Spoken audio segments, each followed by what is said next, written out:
안녕하세요. 노무사가될 영은입니다. 2차 노동법의 쟁점이 될 수 있는 주요한 최신 판례의 판시 사항과 판결 요지를 보면서 그중 일부 내용을 요약해 드리도록 하겠습니다.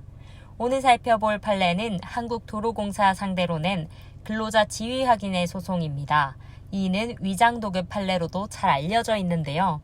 해당 판례에서 대법원은 도급의 형식을 취하고 있었지만 여러 사정을 종합해 볼 때 해당 근로자 등은 한국도로공사와 근로자 파견 관계에 있었다고 볼 수 있으며 그로 인하여 직접 고용 의무가 발생한 뒤에 변동된 파견 사업주와 파견 근로자의 근로관계는 사용 사업주와 파견 근로자 사이에 직접 고용 의무에 영향을 끼치지 않는다고 보았습니다.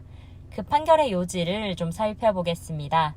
파견 근로자 보호 등에 관한 법률 제2조 제1호에 의하면 근로자 파견이란 파견 사업주가 근로자를 고용한 후 고용관계를 유지하면서 근로자 파견 계약의 내용에 따라 사용사업주의 지휘 명령을 받아 사용사업주를 위한 근로에 종사하게 하는 것을 말한다. 원고용주가 어느 근로자로 하여금 제3자를 위한 업무를 수행하도록 하는 경우 그 법률 관계가 위와 같이 파견법에 적용을 받는 근로자 파견에 해당하는지는 당사자가 붙인 계약의 명칭이나 형식에 구애될 것이 아니라 제3자가 당해 근로자에 대하여 직간접적으로 업무 수행 자체에 관한 상당한 지휘 명령을 하는지 당해 근로자가 제3자의 사업에 실질적으로 편입되었다고 볼 수 있는지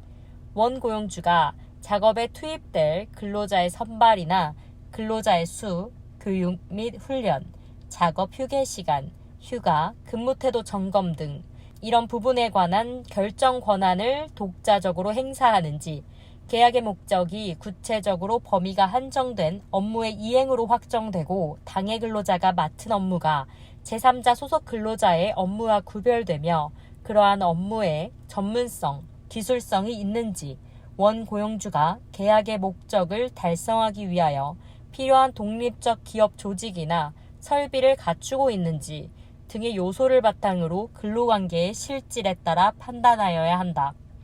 한국도로공사와 고속국도 통행료 수납 업무 용역 계약을 체결한 외주사업체에 고용되어 통행료 수납 업무 등을 담당한 갑 등이 한국도로공사를 상대로 근로자 지위 확인 등을 구한 사안에서 외주사업체 소속 근무자들은 한국도로공사 직원과 상호 유기적인 보고와 지시, 협조를 통해 업무를 수행하였고 한국도로공사의 규정이나 지침 등을 통하여 업무 수행 자체에 관하여 지시를 받은 것과 다를 바 없었으며 한국도로공사는 외주사업체 소속 근무자들의 업무 처리 과정에 관여하여 관리 감독하였다고 보이는 점,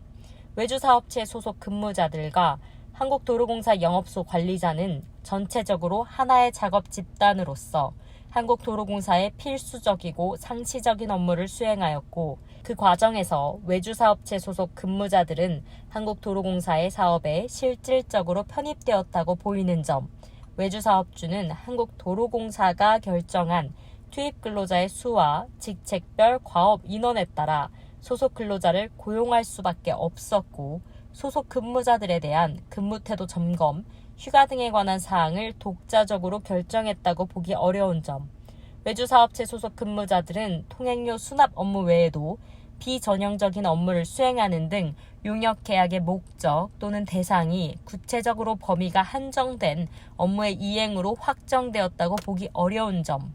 외주사업체는 통행료 수납 업무의 수행만을 위해 존재하고 한국도로공사만을 상대로 사업을 영위하였고 별도의 조직 체계를 갖추고 있지 않은 점 등에 비추어 갑 등은 외주사업체에 고용된 후 외주사업체와 용역계약을 체결한 한국도로공사로부터 직접 지휘명령을 받으며 한국도로공사를 위한 근로를 제공하였으므로 갑 등과 한국도로공사는 근로자 파견 관계에 있었다.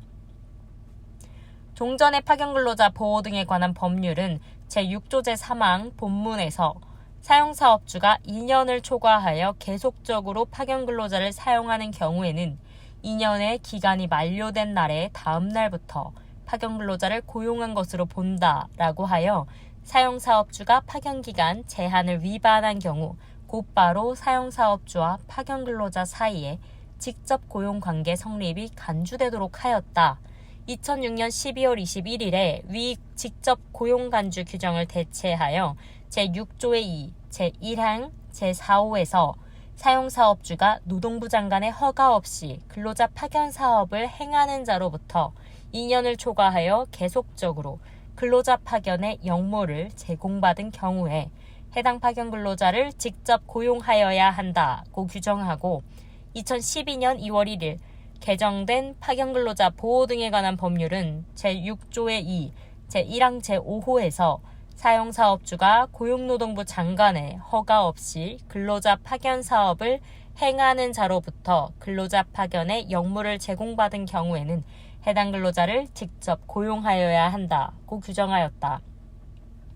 재정파견법이 정한 직접 고용간주 규정이나 구파견법이 정한 직접 고용 의무 규정은 사용사업주가 파견기간의 제한을 위반하여 계속적으로 파견근로자를 사용하는 행위에 대하여 행정적 감독이나 형사처벌과는 별도로 사용사업주와 파견근로자 사이의 사법관계에서도 직접 고용관계의 성립을 간주하거나 사용사업주에게 직접 고용 의무를 부과함으로써 근로자 파견의 상용화, 장기화를 방지하고 그에 따른 파견 근로자의 고용 안정을 도모하는 데에 입법 취지가 있다. 그리고 개정파견법상 직접 고용 의무의 규정은 사용사업주의 허가 없이 근로자 파견 사업을 행하는 자로부터 근로자 파견의 역무를 제공받는 등 파견법을 위반하여 파견 근로자를 사용하면 곧바로 해당 파견 근로자를 직접 고용할 의무를 부담하도록 하였다.